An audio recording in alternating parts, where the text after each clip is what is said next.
Hello and welcome to a long overdue new installment to my guitar lesson series. Today's lesson is going to be It All Fades Away. This is a song that I recently learned for a good friend of mine, Rob Fleeby.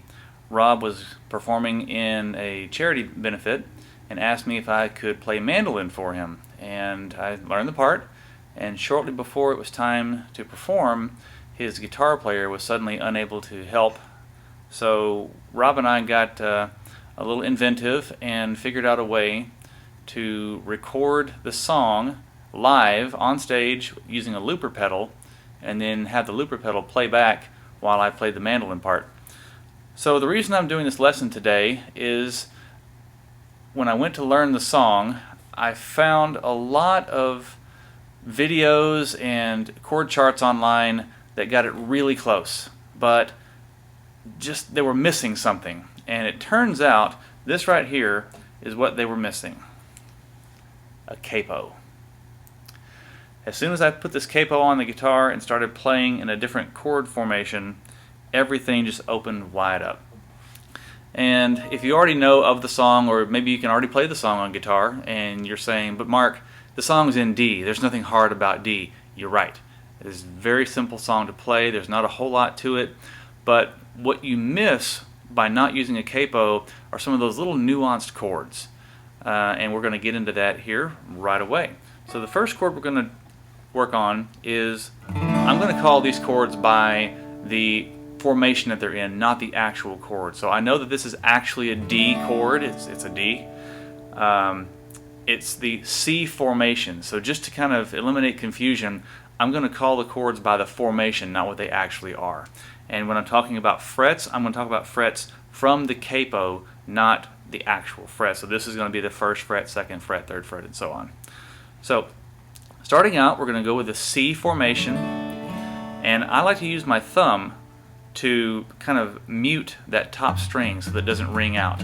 Now you can choose to fret that at the third fret on the sixth string if you want, but I did not hear that in the recording, so I choose to not play it at all. I just mute it with my thumb. And it's going to start with a hammer-on the fourth string, second fret, using your middle finger. And that hammer-on is going to be throughout the whole song, especially in the verses. So it's going to sound like this.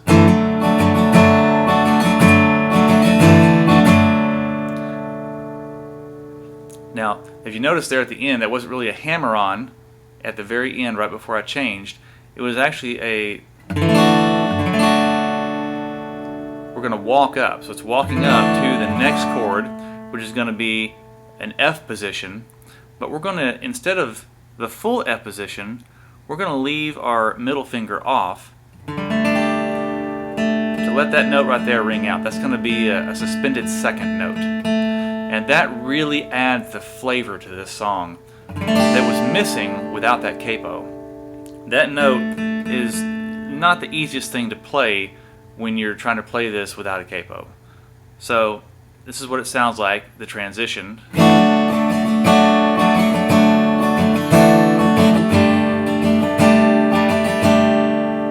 So, simple enough. And then going back to the C, we're going to lift off our pinky, and we're going to lift off the index finger and leave it on the second string, first fret. That way the first string is wide open. So basically we just have second string, first fret, fifth string, third fret. So that's the transition back to that C hammer-on. So it sounds like this.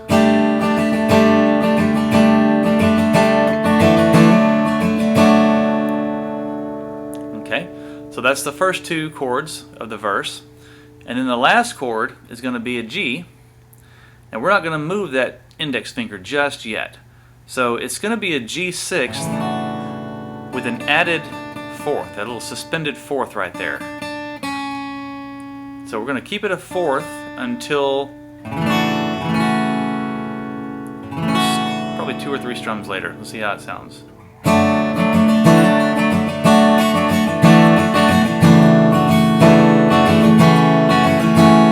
Hear that? Suspend that fourth.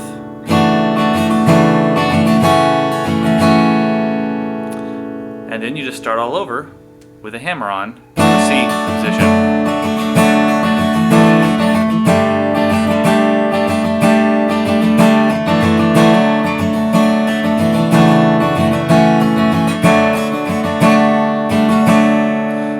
So right there at the end of the verse, about to go into the chorus, we're just going to add our pinky right there on the 4th string, 3rd fret. Now, this is where the quick chord changes come in, but again, because we're using the capo, it makes the chord changes much easier. And this is something I think a lot of people that were playing in open D with the chord charts and the videos that I saw, they were not getting these quick chord changes because it is a little more complicated to do without the capo. So starting out in the chorus, we're going to open up that top string there, that 6th string, and you're just going to leave it open. Now it sounds a little weird when it's played by itself, but what we're actually doing is we're leading into the F that's coming next. So it's basically walking up to the F. So it sounds like this.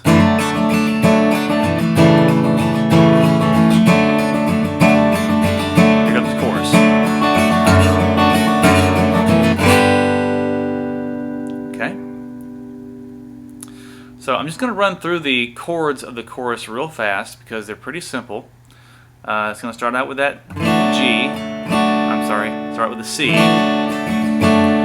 an open 6th string to the F. Now release that top string again. We're going to walk down to the D minor,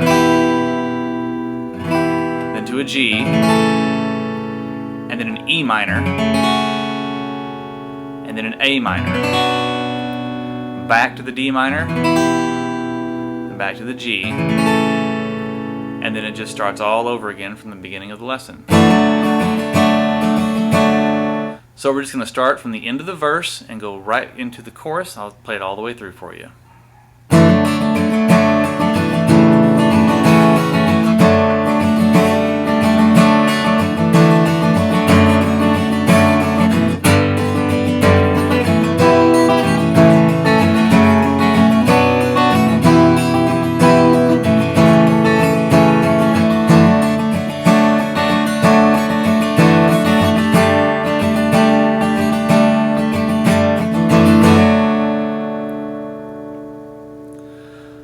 And that's the whole song. You just play that over and over and over again, and you've got it.